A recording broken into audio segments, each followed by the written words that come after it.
if there's a dry book and you're forced to do free recall, it's forcing you to pay attention to what was the point and what were they trying to say.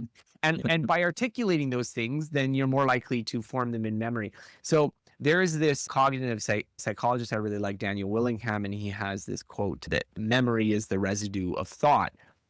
And this idea is that all learning is essentially memory. It's different forms of memory, but it's all a kind of memory. And that memory is the sort of trace that's left behind by thinking or activity. And if you want to learn something, you must essentially think about it. If you want to learn about it deeply, you have to think about it deeply. Welcome to the Mixed Emotions podcast. This is your host, Mihir Oak. And initially, the podcast is about human behavior in context. We talk about the fact that things are not black and white. They are not as they seem. There is a lot of context that goes around decisions that we normally take for granted. And people, I don't know if people have the time or they don't have the bandwidth to really understand why things are the way they are. So that's what the podcast is about. We talk about everything from technology to human behavior to productivity to everything. And Mrs. Scott, thank you so much for accepting. Wrote another book called Get Better at Anything. What was your motivation for writing that book? Oh, that's interesting. Yeah, I started after I wrote Ultra Learning. I was still very interested in a lot of the research. I feel like I dipped my toes in, but I didn't get like fully wet when I was writing that book.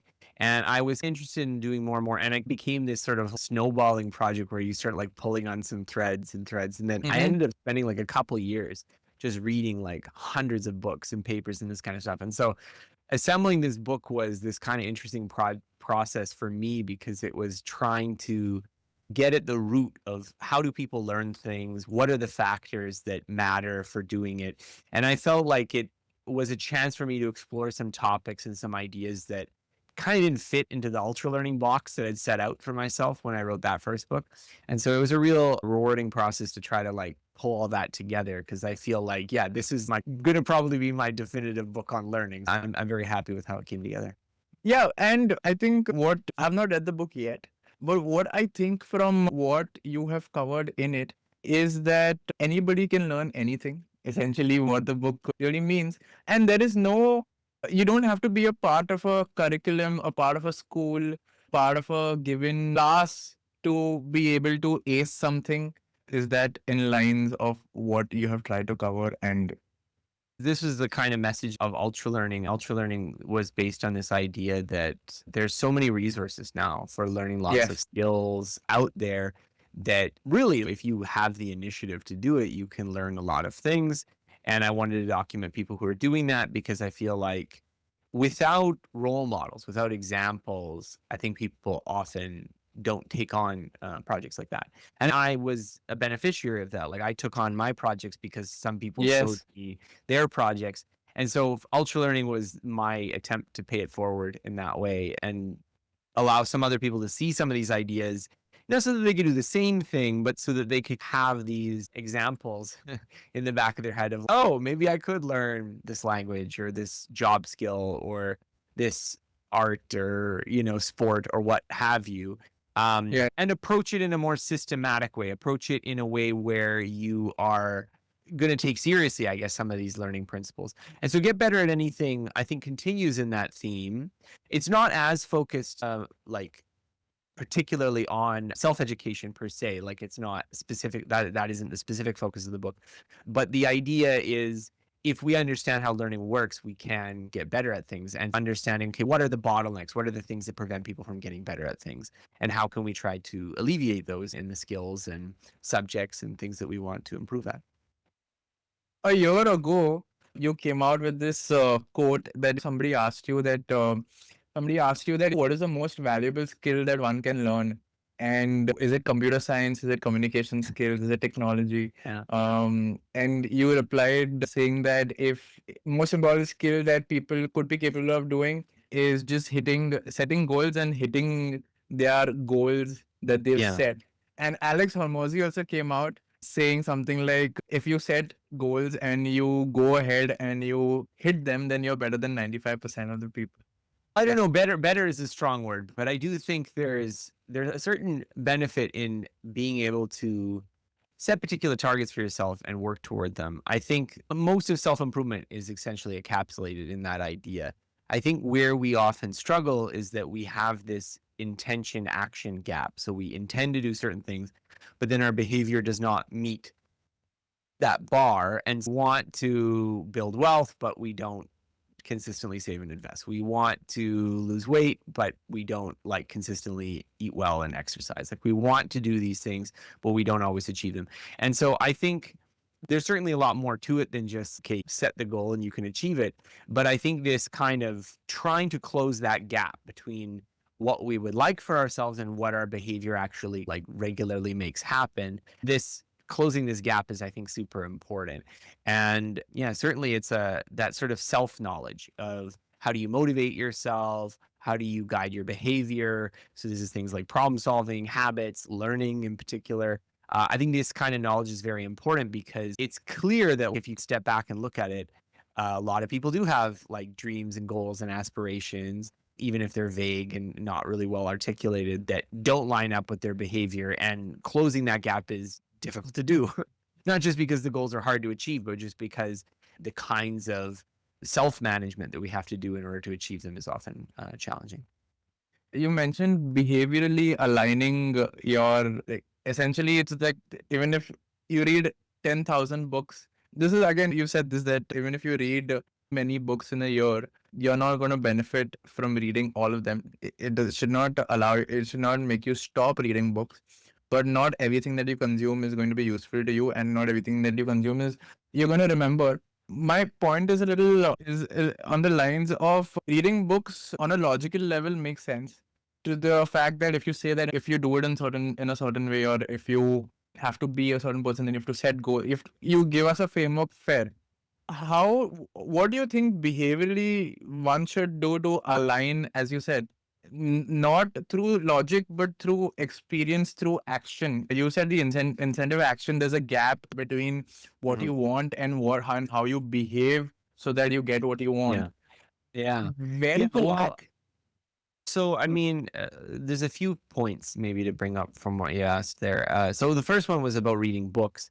And I Yes. tend to take a different view. I know it's very common in kind of the self-improvement circles to have this sort of like, I don't know, like moderately anti-reading attitude of like, there's all these people who are reading lots of self-help books and they never do anything. And we certainly know that stereotype of a person who is, they have every book in their life. It's just kind of like consistently a mess.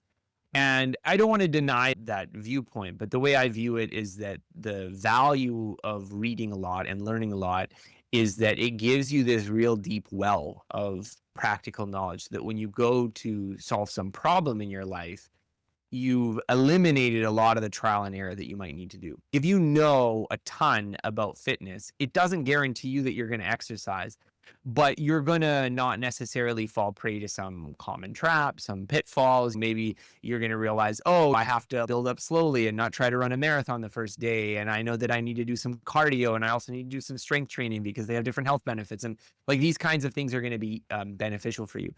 But at the same time, it's important to realize that the intellectual knowledge is not necessarily the same thing as the sort of self-regulatory skill that you actually need to do things, to actually take action on things.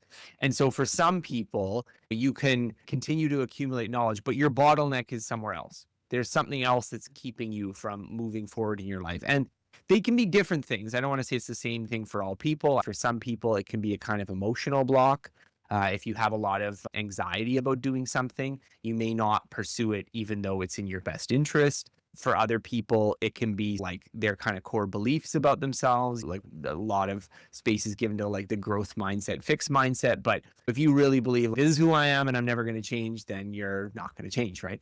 It could be things like habits and behavior. If you get yourself this idea that I can't do X because X is like way too effortful, but you're neglecting the idea that, but if I did it regularly, maybe it wouldn't be so effortful. That's one of these things where this kind of self-knowledge comes into play. So I think goal setting, and I would put it as a kind of more an umbrella term for all this kind of self-knowledge about how do you motivate your own behavior? How do you think about your belief system? How do you think about how you take action, your attitudes, all of these kind of psychological factors that influence what you're able to do.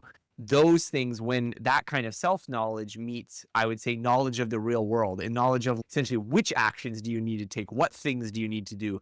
It's not that they're complements, they work together. If you want to be rich, for instance, you have to know how to control your own behavior so that you don't waste money, you don't purchase things impulsively, you don't make bad financial decisions.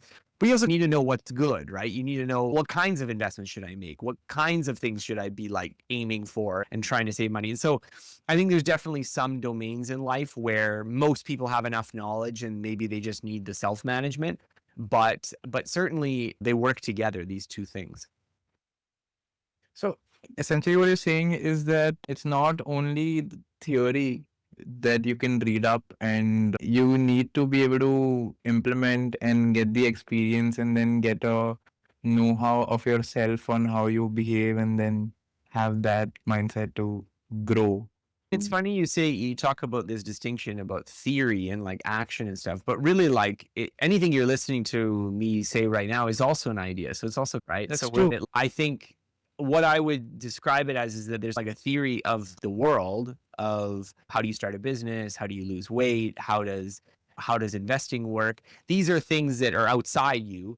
And it helps to know those things if you want to master that domain. If you don't know what a stock is and you're trying to invest, that's going to be hard, right? Like you need to have that kind of external knowledge. But then there's theory of yourself too, right? Of your own psychology. Like, I'm sorry to interrupt you, but do you think that would create the perfectionist mindset root of, if I don't know something, I am too scared to start something? And do you think that would be one reason to cause that issue to come in the first place? But that's what I'm talking about, is that there's the kind of self-knowledge of your own tendencies, right? So that's like a belief that you have that unless I know everything, I can't do anything, right? Yeah. That's a belief. And so this is what I'm saying, is that there is in all things in life, there is a kind of, we could call it, to use cognitive science term, there's declarative knowledge, which is like things that you know that, right? So you know that what a stock is, but also things like this idea of perfectionism and analysis paralysis. Those are theories too. And then you're applying them to yourself. They're not theories about investing. They're theories about you taking action. But then there's also the sort of internalized skill. So as you repeatedly do things, you learn things on an unconscious level. You learn what's called procedural knowledge. And so this kind of skill-based knowledge doesn't work in the same way. It's more of a feeling. It's not something you're articulating. So this is the knowing how, not the knowing that. And so we need the knowing how to actually do things. And the knowing how takes place both in self-regulation. So being like, you know what? I know I need to get started on this right now, and I can't read 50 books before I start doing anything. That's kind of skill that you have. It's just a feeling. You just, okay, to get started. But just as the same way that you have this skill of that, you know how to lift the weight properly when you're in the gym is like an important thing for fitness. That's not about yourself. It's about the domain. So I guess what I'm saying is you can imagine it like a quadrant, and then there's declarative and procedural, and essentially all skills, well, most skills start off declarative. They start off as like knowing that. And then as you practice it, it becomes knowing how. It becomes this sort of unconscious skill, both in the domain and in managing yourself. But then there's also knowledge about yourself and knowledge about the world. And I think we need both of those things. And I think that the point that you made at the beginning about me talking about goal setting is that this knowledge of yourself that hopefully becomes a skill at managing yourself as you practice it repeatedly is very important for actually closing that gap between the intentions and actions of the world. I hope that makes sense, but that's my view. It does. And I think it resonates a lot with what Daniel Kahneman had to say with System A and System B. In his book that is Thinking Fast and Slow, he has mentioned System A as working memory and System B as subconscious. And working memory would be working memory would be faster and the subconscious would be slower, but that would be for more mundane tasks, but something that comes naturally to you.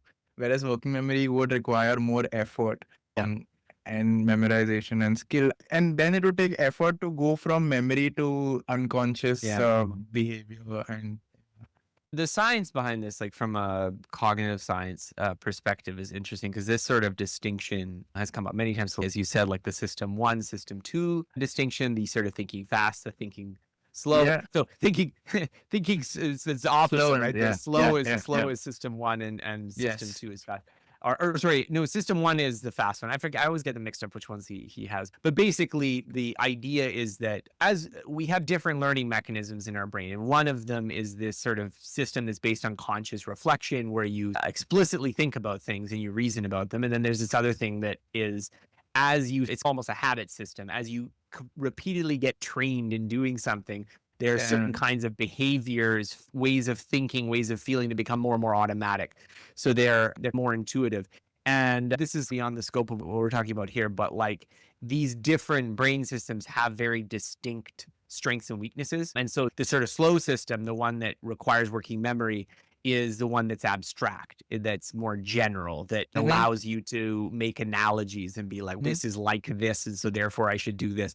And we have all sorts of knowledge and theories about all sorts of things in life, and these things are things that we could articulate that we're talking about. So everything we're talking about now is this sort of slow system. But then as you repeatedly do things, they become these sort of unconscious behaviors, unconscious judgments, which they have the weakness of being more bound to specifics. They're less abstract. They're more about taking particular actions in particular circumstances. And I think the skill system is very important for being able to do something smoothly and effortlessly. It's also something that where we start to incorporate things like feedback. If you're skiing down a mountain, like you're never going to be able to articulate exactly how much like muscle force you have to produce to not lose your balance. This is something that your body is learning through reinforcement. And so similarly, as you repeatedly do things, you get these sort of feelings about things, and that kind of helps you reinforce what are the right behaviors to do in those situations. But it's a more narrow kind of learning. It's not as generalized. It's not something that's going to be able to take to all sorts of your life. So you need both. You need both kinds of like theoretical knowledge and then the practical skill of doing things. And I think, to go to the kind of common self-help dilemma of where someone reads a lot of books, but they never take action.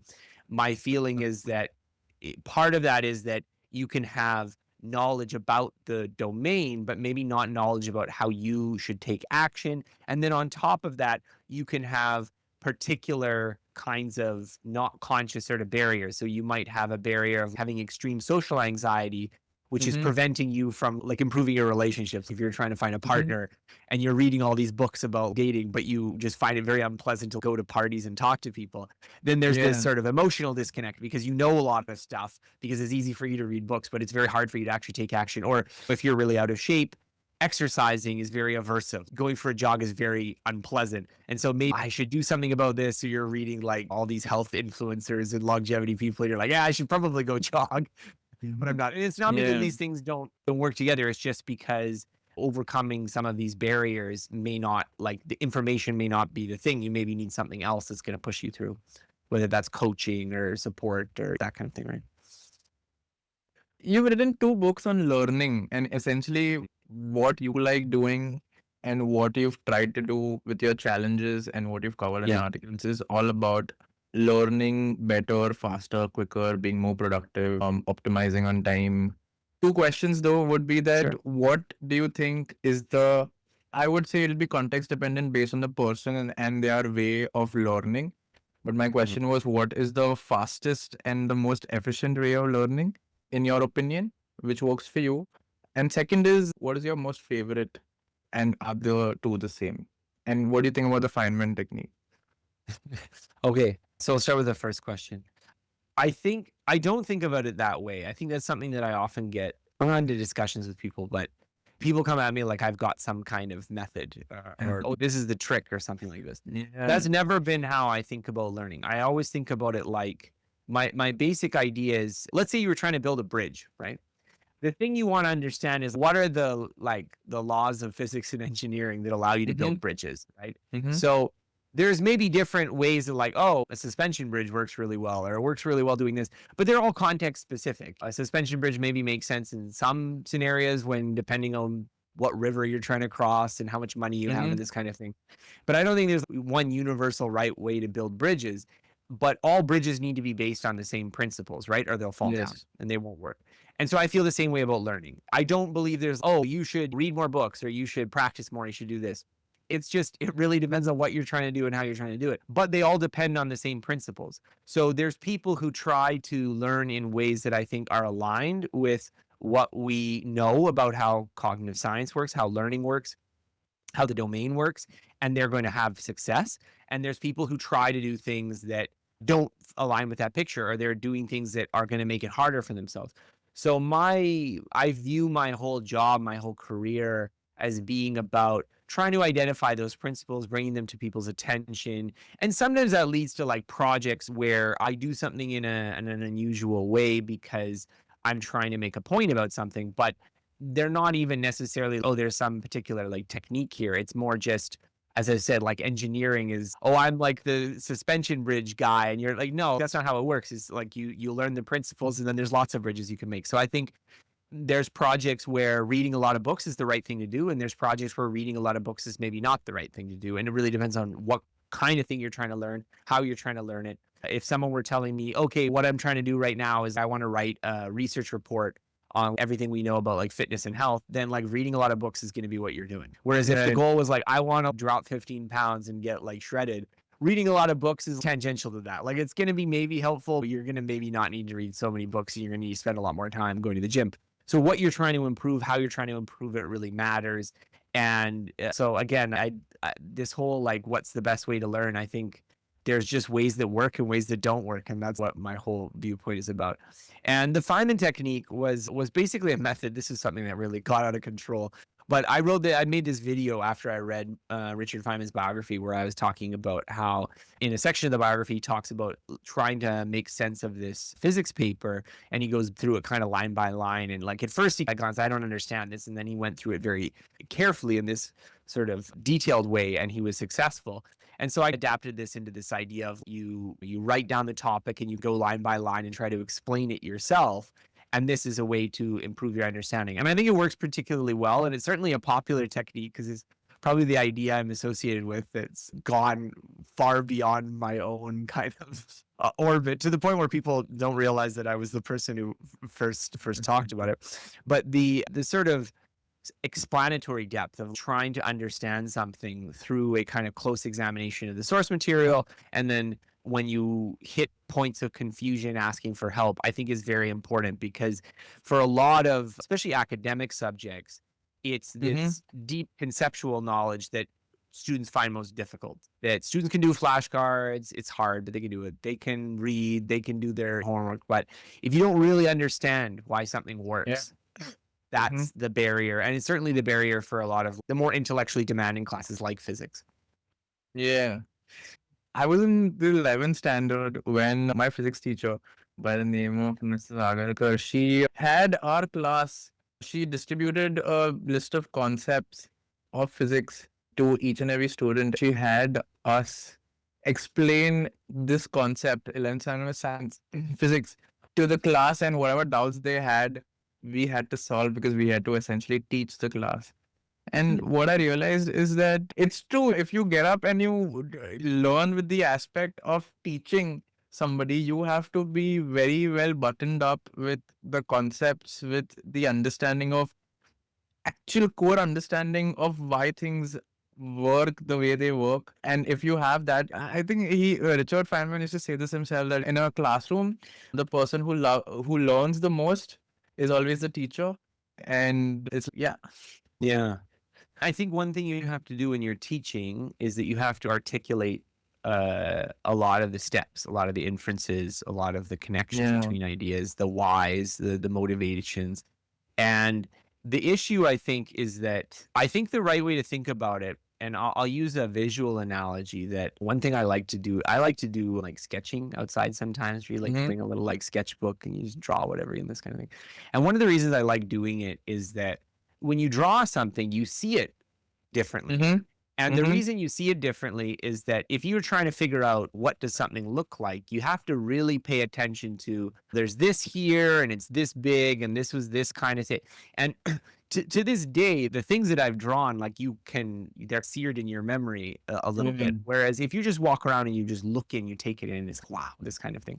You don't realize actually how little attention you're paying to it. Like you're only like your attention kind of jumps to a few kind of key things, and then you're thinking about something else. And sketching to visual attention or to like your visual memory, the reason that if you draw something, you remember it so much better is because you've engaged in this activity that forced you to pay attention to the details much more than you would be inclined to by doing it like by doing it just visually looking at it. And so similarly, the reason that teaching encourages you to learn things more deeply is that it forces you to pay attention to all these kind of inferential linkages in the logic, all the details, all the whys, all the steps. You have to pay attention to them because you're going to have to give them to other people. And so you are going to have to do it in a much more refined way than if you just had to read it, right? And maybe answer a question or two about it, which is like not a very detailed sampling of what's in the material. I do think of a lot of learning techniques that I advocate for are at their core, they're kind of orienting devices that force you to pay attention to things that you unconsciously wouldn't pay attention to. If there's a dry book and you're forced to do free recall, it's forcing you to pay attention to what was the point and what were they trying to say. And by articulating those things, then you're more likely to form them in memory. So there is this cognitive psychologist I really like, Daniel Willingham, and he has this quote that memory is the residue of thought. And this idea is that all learning is essentially memory. It's different forms of memory, but it's all a kind of memory. And that memory is the sort of trace that's left behind by thinking or activity. And if you want to learn something, you must essentially think about it. If you want to learn about it deeply, you have to think about it deeply. If you want to understand, if you want to remember all the details, you need to think about all the details. And a lot of what I try to do in a lot of my work and a lot of my advice, and the Feynman technique is certainly an example of that, is come up with techniques, broadly stated, that encourage you to do a certain kind of thinking that maybe you wouldn't do just automatically on your own. And that can be very productive for your learning efforts. Why do you think then people are bad students? Or is there a concept of bad students? Or what is the... Yeah, there's a lot of reasons, I think. I do think it is the case that either because of background knowledge or a particular innate difficulty, some people have a harder time learning certain subjects than others. I don't deny that. And so I think if you go into a classroom where you don't know as much as the other students, you're going to have a harder time. And I think this has important motivational consequences, because if you go into some environment where you're putting in a lot of effort and you're not getting much results, and other people seem to be putting in very minimal effort and getting lots of results, it can be very discouraging, and that can discourage you from applying effort.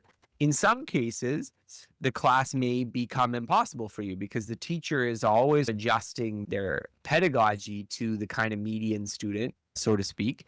And I think a lot of students who act out in class, for instance, it can be motivated by the fact that they're not able to be successful with the academic material. And because they're not able to be successful with the academic material, they find like other ways to engage.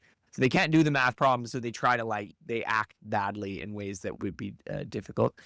I think other factors can be related to the motivation to learn. If you don't value academic things, if like your belief about school is that this is a bunch of useless stuff that the professors just try to like cram in your heads, but like it has nothing to do with the real world, then the value you ascribe to learning is quite low, and so you're less likely to expend effort doing it. That's true of everything. So there's a mixture of factors. But I think, again, like understanding that psychology, I feel like for a lot of people, it can be related to this self-efficacy, this idea that if you don't believe you can do something, or you believe that like you're not going to gain the reward from putting in a lot of effort, you're less likely to put in that effort. And so this can become this kind of trap, because if you don't learn about something, you don't build the background knowledge, you don't build the skills, it makes it harder for you to do those things. And so I think for a lot of us, whether it's learning or whether it's some other area of life, we get into these, I'll call them like these self-efficacy vicious spirals where you don't do X because you don't see yourself as an X and you find X very difficult, but because you don't do it, you never build the skill. And so it just becomes this self-reinforcing low point. So you can think about that in academics, but you can also think about that in terms of like people who never exercise, and so they're really out of shape and they don't think of themselves as someone who exercises. And then when they try to exercise, it's really hard. And just everything is reinforcing towards don't do this, right? And sometimes that's fine. Maybe I'm never going to be a great dancer, and that's fine. I can just avoid that in my life. But certainly there's other areas where this low self-efficacy spiral creates problems for you because it's a sort of an unavoidable area of life or an unavoidable area of your life right now that if you could get out of it, it would definitely make you better off. But see, I agree with you that to your point of it's not only in the school. If somebody is bad at exercise and they start exercising and then they don't see results, then the point of exercising, it could be a gratification issue. It could be a timing thing that in your latency or your belief that you can achieve X in Y number of hours or weeks and you have not hit the goal would ideally then make you feel also the reverse IKEA effect. You have a lot of ownership for your own ideas, for your own effort, if you see the skill, if you see the reward. But the opposite is also true. That if you don't see the reward, if you don't see the incentive, if you don't see the outcome, then you are less likely to put in the effort. It makes a lot of sense. But then you still have to incentivize yourself in some way to at least like small wins. I guess that's where nudges would work. Because in the end, you still have to get to the outcome, even if it's slow, even if you are slower than the pack, you still have to make it. I think, this kind of the fact that these sort of positions you could see in like you're in the like possible psychologies for yourself are stable, they're self-reinforcing, means that it can be very difficult to get out of them, right? Like it can be very difficult to go from a position where, oh yeah, I'm a bad student and I'm not smart and I'm not good at these things, to like studying regularly and to shifting to some kind of like different position where, you know what, I'm not the smartest person, but if I put in the effort, I can do anything I set my mind to. That's maybe a different stable self-identity that you could have for yourself, but it's maybe not where you're starting. And so getting from one, you can imagine this kind of almost this hypothetical, abstract kind of landscape, and you've got these sort of like pockets or valleys where you have to do something that goes uphill for a while to get out of them. And I think of that for a lot of our like motivations and identity and things like this, that we get into these stable pockets. Some of them are good. You could have this idea that I'm a great student and I work really hard, and then because you work really hard, you get good marks, and like, that's also stable. It's just, but it's a good one. And so trying to get into these sort of stable pockets or moving from one to another, it can be difficult.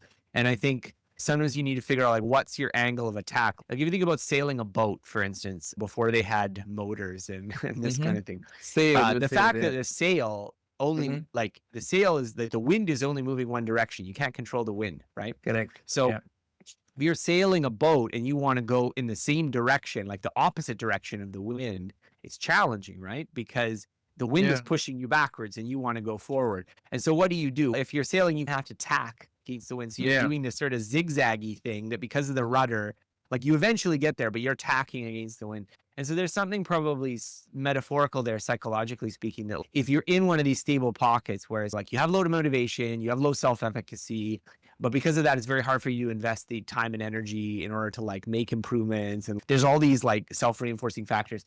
You have to find something that's like the psychological equivalent of like tacking against the wind, where it's sort of really making direct progress, but you're making oblique progress by finding this sort of line of least resistance. So things like behavioral experiments are things that I like. So things that like, okay, for 30 days, I'm going to do X and just to see what happens, right? And I'm not going to have any preconception about it. And my focus is just going to be on doing this behavioral experiment. And then maybe you get some evidence in that behavioral experiment that like starts twisting the wind direction a little bit and makes it a little bit easier. But you gotta find these kinds of mechanisms, or it can be finding like a different goal. It can be finding something where like you're leveraging a different part of your identity. I know a lot of people who they really struggled in school until they found some kind of like different aspect of their personality that was pushing them forward in this sort of way. So maybe they found some subject or topic they were really interested in, and then that got them interested in the learning techniques. And then they find out, oh wait, I've got all these skills that also now apply to school and stuff. And so I think this, but this is the difficulty. And this sort of goes back to our original point in the conversation about self-knowledge and about this sort of theoretical knowledge, is that it's, again, you can know objectively, these are the 8 things that I need to be doing to improve X in my life. But if you're in this kind of spiral where all of those things are really difficult for me to do because of these self-reinforcing reasons, then you have to have this sort of self-knowledge of, okay, what's a strategy that I can use to get out of this trap of like belief about myself of, okay, I'm going to start doing this, not really aiming at that goal, which I don't believe I can hit, but aiming at this different goal. And then maybe if I get a bit further, I'm going to have some more motivation and maybe I'm going to be able to tack back the other way and this kind of thing. It's always going to be not either this or that. It's going to be a mixture of both and whatever works for you. I think it will be a very personal journey. I think everything will be a very personal journey based on what is working for you. I don't think there'll be a one shoe fits all ever. No, Even certainly not. Yeah. Even if. See, you've gone through the MIT challenge and you've gone and you've studied a lot about quantum mechanics and A little bit, yeah. And do you see any, just to go a little off topic, I love quantum mechanics and the fact that you were able to ace learning. And what happened to the MIT challenge? You took up, it was a 4-year thing and you had to finish it in 1 year. Did you succeed? Did you fail? What do you learn about yourself? Yeah. Why quantum mechanics? And this was, sure. So this was a project that I undertook over 10 years ago. So I just graduated from university and I wanted to study computer science. MIT posts a lot of their class materials online for free, including final exams with solution keys. And so I just got this idea of, could you figure out what classes an MIT student takes, do the final exams and pass them? And this kind of evolved into this project of, because you're really curtailing all the things you do as a student to like passing the exams. Could I do it in a year, which admittedly was a bit ambitious of me. And so that was the project. So I created this curriculum of 33 classes, a slight departure from the actual curriculum, but mostly just to fill things that are like, I had to do economics instead of the humanities requirements because they had exams and things like that. I did swap some lab classes for theory classes again because of the grading criteria. But I did it. I worked over that over a period of a year. It was very intense, but I managed to pass the exams according to my own reckoning, and I wrote about it. And that was maybe my first project that brought me some attention. You got credit, you got accreditation from the university for completing? No. Or was this a personal... personal project, yeah. But irrespective if you didn't get... I'm sure you must have learned 4 years worth of knowledge you got. Well, I learned quite a bit of computer science, yeah. I think, I don't know, my feeling about it now, and I think, which is true, is I think that the knowledge that one can possess of a lot of subjects is quite broad. I think that before I had done this project, like, I don't know of anyone who tried to do this specific thing where you're like trying to learn what is taught in an undergraduate curriculum. But I know lots of people who have just acquired the equivalent of knowledge through their own self-study. That's a practice that long predates me. So there's probably a lot of people that if you were to like actually survey the knowledge that they possess on various things, like they've got a dozen undergraduate degrees, right? And so I think the right way of thinking about this sort of knowledge acquisition journey that one takes in life is as being somewhat separate from acquiring credentials and this kind of thing. Yeah. I think acquiring credentials would, I agree in the sense that I think curriculum binds you to what you should learn and when you should learn, not how you should learn, but more with the what and the when. And once you get out of the system, you're not bound by subject matter, even though you know what the subject matter is comprised of. And you can then have, even if the curriculum that has 12 books that are prescribed in the curriculum, you could have 14, 15, 16 books that say something similar. Steve Jobs, I just remember that he dropped out and then he could take a calligraphy class. And the point of the dropping out was that he was now not bound by what the curriculum wanted him to learn. He could now take up any class that he wanted and do. But you are pretty confident about your skills in terms of, or even Steve Jobs for that matter, in terms of dropping out and then going ahead and then learning and getting that much knowledge. How do you build such self-esteem to be able to pursue such a project? Massive project. I don't think in the least that it's easy, and it's an entire year that you've taken. Yeah, I guess I'll try to answer that question. So I think the same principle we were talking about, this kind of like, you can get in this negative spiral or like this kind of stable thing where you have this sort of like low confidence. You can also get into a high confidence state. I Yeah. think a lot of people, I think when you see them have unusual ambition and drive and success, I think it's a combination of, yes, some natural talent for sure, but also a set of early experiences that bend them toward this arc of I can do hard things. Basically, like I can do things, set my mind to it and do hard things. And for me, I feel like I had success academically before I did the challenge. I had done other things that were, I'd built some of that confidence and self-efficacy. So I think there was a certain element of gamble in taking it on at the time. I was definitely not, oh, there'll be no problem. Yeah. Excuse me, no problem finishing this.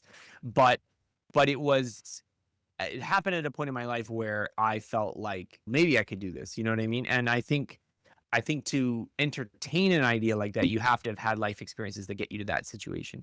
And so similarly, if you were, okay, I'm going to compete in an Ironman. I don't know if you know what an Ironman is. It's an I do. incredibly long race.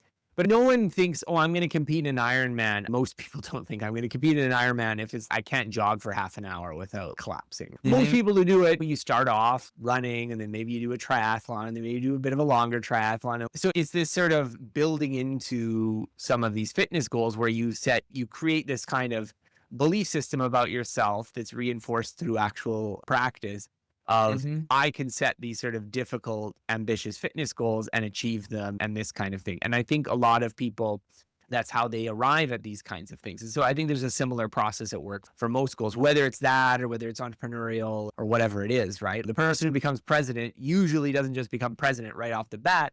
Usually they're like, they start off in some kind of student council role, and then there's local government, and then they become a senator, the governor. It's not just strictly speaking because you need these as milestones to reach the latter goal, but also because I think our own ambitions are to a certain extent, like not just ideas we have, but they get reinforced by our positive life experiences. Makes sense. Makes sense. Would want to also ask you about, we have to align ourselves behaviorally, and behaviorally would mean that context would play a big part in terms of the environment that we're in, and hence our motivations and our esteem and our family backgrounds and our friendships and our circle. And but if you have ambition, ideally, in Hindu mythology, there is this story of a couple of demigods who are training, and there's this one demigod and their target is a tree, and there's a sparrow sitting on the tree, and the target was the eye of the sparrow. And there were 4 or 5 demigods, and the trainer or the teacher, he came and asked the first, second, third person, then, what is your target? And what do you see when you aim your arrow? And they said, I can see leaves, and I can see feathers, and I can see the bird body. And there was this one demigod who came and he said that I can see the eye of the sparrow, and that is the target. And I cannot see anything else but the eye of the sparrow. And that was the goal. Now, that is easy said and easier said than done, because on paper, yes, that is the goal. I want to lose 20 kilos. Yes, that is the goal, right? Along the way, you have distractions. Along the way, again, with context, you will lose steam, not self-esteem, but you will lose steam of your motivations. So my question is that how do you stay selfish in those scenarios, or how do you say no and not feel guilty about it? Would it be a conditioning issue? Would it be, it's a big question. Sorry for the context. I don't know. I think what you're saying is probably true. There's a certain amount of focus that's necessary to achieve things. That's like the level of ambition, like the level of how much is this something outside of the scope that you would have just achieved automatically without trying. The greater that distance is between, this would have happened automatically. And it depends on the person. Like for some people, maybe graduating from college is something that would have happened automatically for them. And for other people, it maybe would have been like, there's no way I could do this, right? So it is very personal. I don't want to say that this is an objective scale, but the distance between the thing you're trying to achieve and what you feel would just have happened automatically without you really trying is at some point in some senses, that's the amount of focus you need. Yeah. So the more something is, this is definitely not something that would just happen automatically, then the more focus it needs to achieve. And that does mean that you have to diminish other things. In terms of this kind of perspective, really like, again, picking your target like a laser and aiming exactly at that, it can be beneficial for helping you avoid distractions. It can also be beneficial for helping you calibrate. Certainly, if you're like vaguely aiming at something, you're going to be aiming this way and that way. You're not going to necessarily be aiming with the same solitary pursuit.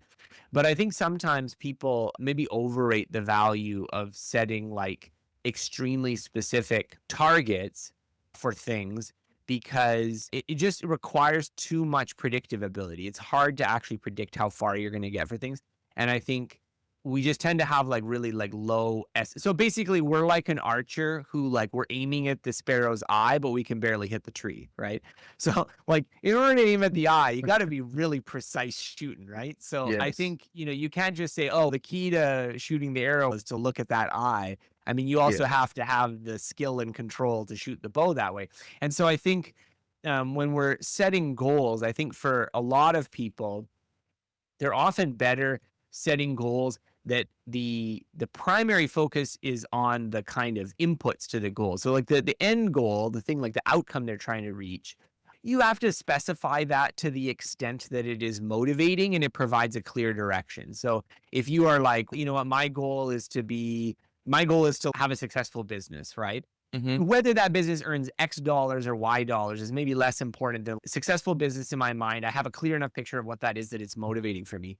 But then I think in terms of what your commitment is, what is your sort of narrowing of focus, that's more on and I'm going to spend this much time doing it for this many years, and this is going to be the sole thing I do. I'm going to focus. So I think a lot of what the goal setting efforts are really trying to do is to marshal those resources, to pull together your psychic energies to focus in this one direction. And the bigger the gap between your expected what's going to happen automatically, what you're trying to achieve, the more you need to marshal those resources. But I think there's a lot of scenarios where it's very easy to like think a goal is going to be much easier than it actually is. And so then you just get in this constant feeling of discouragement because you are constantly like underperforming your target. So that's one problem. Another problem is that you can, in like being overly specific about the content of your particular goal, you may like not allow yourself enough opportunity to explore things. So if you were to say, okay, I want to work at this firm and this job and make this salary, you're also closing off a lot of other opportunities that like maybe it's a different firm and it's a slightly different job or a slightly different salary, but you would be happy with it as well. And so maybe what you really want to do is I want to improve my career and I want to get this sort of feel. So I don't know. This is a complicated discussion. I don't want to make it like too. Let's get into it. I mean, I don't mind having but, that. Yeah. But I just mean to say that to me, I think, again, like this goes to this theory of this what is the goal doing? The goal is trying to marshal your attention, your time, your energies in a consistent direction. It's to continue to give you motivation, to continue to do those things. And so I think the level of specificity of the goal matters to the extent that it not only provides a consistent direction, but it also ensures that you have a consistent magnitude. But I think the research on goal setting tends to find that people are increasingly motivated to pursue hard goals to the extent that they believe they can achieve those goals. So once the goal becomes unachievable, we get to this self-efficacy problem we talked about before. And when you're picking a goal, there's sometimes this kind of motivational problem where you can pick the goal. If you pick the goal just a little bit beyond what you think you can achieve, you're consistently putting in high resources, but you put it far beyond what you're trying to achieve, you give up entirely. And so I think sometimes for a lot of people, it's better to start off a little bit more exploratory. Once you build a bit more confidence, you're a bit more calibrated in the domain. You're like, okay, I'm going to pick this goal, but I'm going to have to take it seriously. That's when you're in that sweet spot. So I'll give some examples from my own life. The MIT challenge was a little bit of a weird example because I did pick this goal and I didn't have a lot of experience and it was very like specific. But when I did the project after that, where we were learning languages, I was quite agnostic to how good my friend and I would get at these particular languages while we were traveling. And I think that was beneficial because it could have been very much the case that we miscalibrated in one way or the other that made it very hard to stick to the goal. And instead the focus of the goal was entirely on the inputs. Like, how hard were we going to work when we were doing it? And so we had this whole like no English rule, and that's what we were doing. So for me, like if someone wanted to get into shape, for instance, I would probably say it's much better to start with, I'm going to do this daily exercise habit rather than I'm going to run and compete in an Ironman. Because for some people, maybe the specificity or the appeal of that particular target is so great, it's going to motivate them. But for most people, it's probably going to be like, then they go jogging for 15 minutes and they're like passing out and they're like, oh, I'll never be able to do that. And then it doesn't motivate them. But if you were like running regularly for a year and then you're like, you know, maybe I'll run a marathon, like that's, you're already calibrated. You know, okay, maybe I think I could do this, but I'd have to train hard. So I think this, what is the goal doing? How is it helping you match your sort of aspiration with your actual behavior? Just to summarize in 3 sentences what you've covered here, is that if there is a target that is set by you or maybe not by you, it really depends on your self-confidence of being able to do things in general, to be able to hit that target, and then the experience of trying and then wading into those familiar territory and putting the hours and then seeing if you are really capable of doing it. And once you see success, once you see that there is reward or small wins, and then you can, it's a journey for a target that you set, and it would come down to, as you put it psychologically, said that if a human sets a target, then it is more likely he or she is going to achieve that target if they believe that are capable of achieving that target, and if they see results. And that's what, if you start going to gym and results, it is more likely that you are going to continue to want to see those changes happen and then want to continue to be consistent because you see it, and more likely than not, then you are going to stay consistent at it. And very cool. I have 2 more questions for you. We may be running out of time. Yeah, I have a few minutes. Yeah. Okay. You have spoken a lot about plans and at first goal setting and system A and system B. And I wanted to ask you that what is the challenging part about setting permanent habits? And ideally, the ideal way of looking at it is that I would want good habits to be permanent. But yeah, wouldn't we all, right? Yeah. Well, here's the thing. I think so. I wrote this article, "Why is it so hard to create permanent habits?" And I use this concept from physics called metastability. So metastability is, think of a pyramid, right? A pyramid that's on its base is stable because if you nudge it a little bit, it's not going to fall over, right? It's a pyramid, right? Yeah. But imagine flipping it upside down so that the point at the top of the pyramid is the thing touching the ground. And imagine like perfectly balancing it right at the center, right? Now you've created what physicists call a metastable system. So if it's perfectly balanced, it's not leaning even a little bit to one side or the other, then it should, in theory, stay in that position. But if you were to like give it a nudge, it would topple over immediately, right? Because as soon as it's slightly over one side, then it immediately would tip over. Now, that's an extreme example. I don't want to say that most metastability habits are like even the slightest disturbance would ruin it. But the basic idea is that consider 2 habits. I go to the gym every day or I don't go to the gym.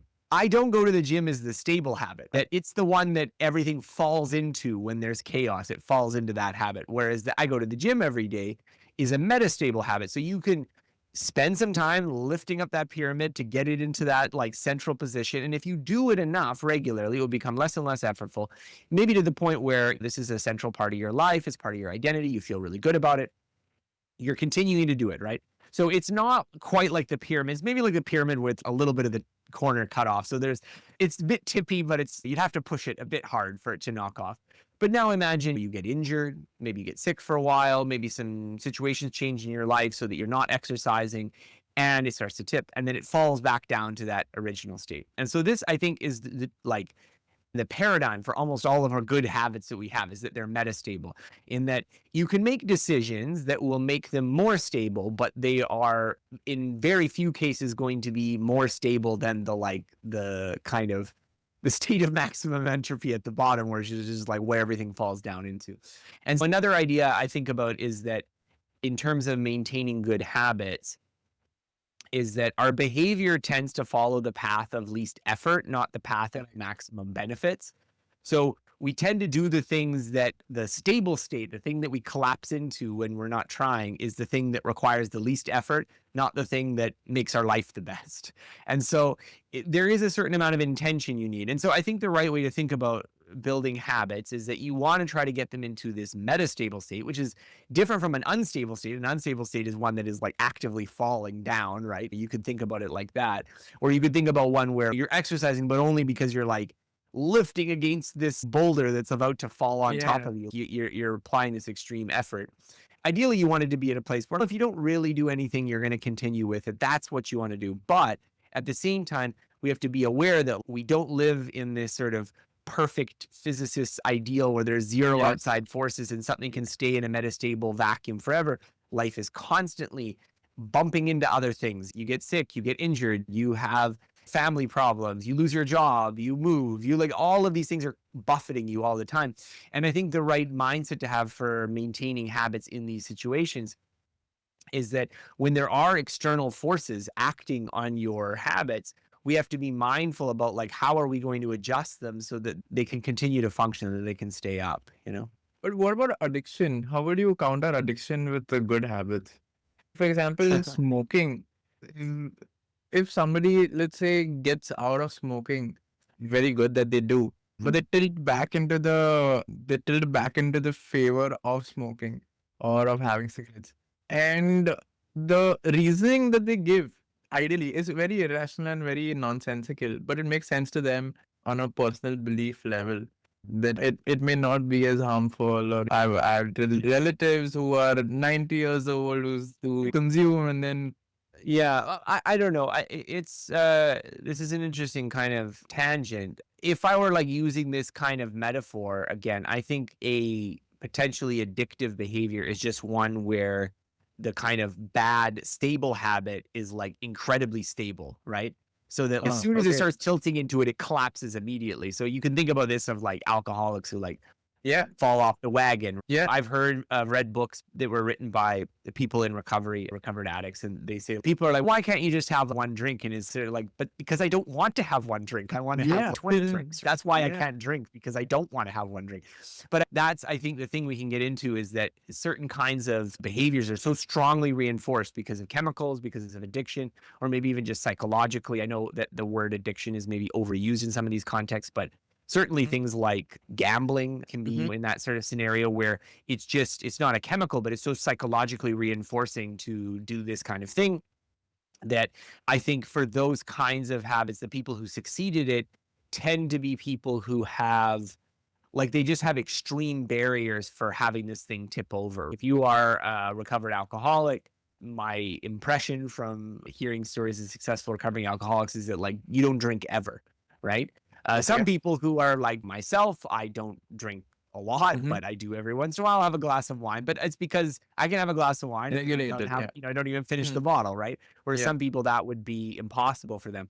And so similarly, I think treat it as a continuum. I don't want to use the word addiction here, but for very strong habits where the stable bad habit is very stable and you're very easy to kick into it, it may be the case that you have to be unusually strict with yourself in a way that's like, maybe irrational. Like maybe a normal person, they don't need to be that strict, but you have to be that strict. So certainly for someone who, let's say if you struggle with weight your whole life and you need to eat healthy, like a regular person could be like, oh, over the holidays, I'm just not going to watch it. I'm just going to eat as much cookies and junk food as I want. But maybe you can't do that because like you're going to have a hard time with this. I just think, there's also a little bit of self-awareness there of recognizing, oh, okay, once I tip out of this, it's going to be very hard to lift out of it. Like it's the equivalent of a pyramid that's like very tall and very pointy. So it's like very unstable. And it's when it's lying flat, it takes a lot of work to lift it back up versus maybe a shape that's not quite so difficult to do that or to use the geometry of it. Makes sense. Makes sense. And I don't think you'll have to, again, context dependent. It'll be a very personal journey, and again, context dependent. It'll be based on your motivations and your circle and your peer pressures and your. I think the difficulty for a lot of people, and I've heard this in again reading memoirs of people who struggle with addiction and stuff, is that The thing that's hard for those people to get to is that they have this behavioral dependency. It's very painful for them to continue using, but it's very painful for them to stop, not just physically withdrawal, but just their life and enjoyment is wrapped up in this particular activity. It's difficult for them to get to this point where it's, as I said, like you can't be like social drinker. You can't just do it a little bit. You know what I mean? It's like you were saying about the smoking of the person, like the person who's, yeah, I know people that they smoke their whole life and they're fine. Yeah. They are not psychologically ready to say to themselves, I can never have a cigarette no matter how much. I think that's I don't want to draw a false equivalence here to that. But there's the difference between a person who's, I exercise regularly regardless of what's going on in my life, or like I only exercise when things are not like too busy or hectic, right? These are just different beliefs you can have about yourself. I'm not saying one's better or worse. I'm just saying that they're different beliefs you can have about yourself. And so I think part of the difficulty someone can have maybe in establishing an exercise habit is just that they haven't gotten to the point where they're ready to actually commit to what they would need to commit to make it a relatively stable habit, like in the range of metastability, a more metastable habit. If they're just exercise, if I'm not too tired, I'm not too busy, there's not too much with work, I'm not stressed, I'm eating well, I'm sleeping well. Like you put all these little preconditions, and essentially you've defined it so that there's only these very brief moments where you're going to exercise. Yeah. And so I think these beliefs you form about the habits, the behaviors, the goals, we were just talking about goal setting and ambitions and stuff. If it's I'm going to become a doctor no matter what, or I'm going to become a doctor as long as it's not too hard and I don't have to like not party with my friends. There's different levels of commitment that people have to things. Yes. And there's certainly the case that you can just be like, why am I not succeeding with this goal? And it's because like the commitment price tag for the goal is sort of above your spending point right now, which can be fine. There's lots of goals I'm not committed to spend to, but I think it's sometimes a reality that people don't always accept about their achievement efforts is that they're like, it's like, I wanted to have a new car, but I only want to spend $50. There's just no meeting of minds there. There's no car that costs $50. So similarly, there's like some goals that require a level of commitment, and maybe for you in your personal situation would require a level of commitment that you're not able to make. And so similarly, I think for people who are going to kick a really bad habit, you have to be unusually committed to it. And if you're not unusually committed to it yet, it's not going to happen.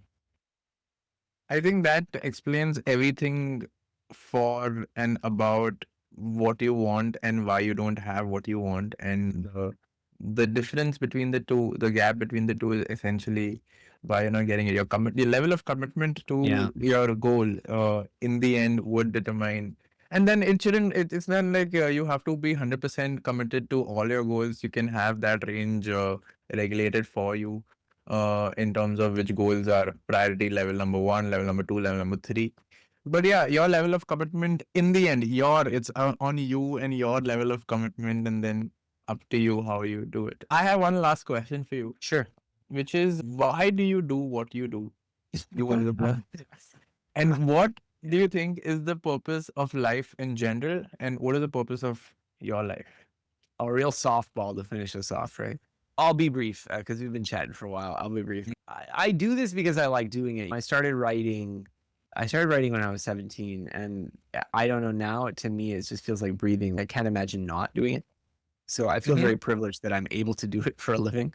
In terms of the purpose of life, I don't know whether life has a purpose in the way that we normally think of it. I think of life as having purposes, and it's for us to discover and shape them and do things. And I don't know, I tend to be more of that existentialist tradition that like, I don't think of it as something that's like unitary, that, okay, this is my purpose for life and this is going to be what sustains me forever. Sometimes you find a project that's like that.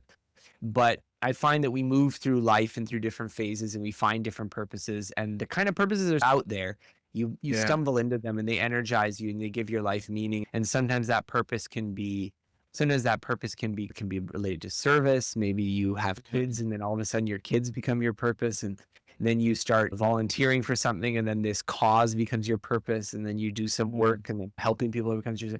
There's all these kinds of purposes that can come in your life and they'll come and go. And I think just being open to it and being open to the idea that there's a richness of purposes in the world can be beneficial, because I think sometimes people get caught in this bind where they can't see an immediate purpose to their life right now. And so there's like a kind of despair associated with it of, oh, as opposed to it being something that you could, if you went out and lived your life and did things, you might encounter one, right?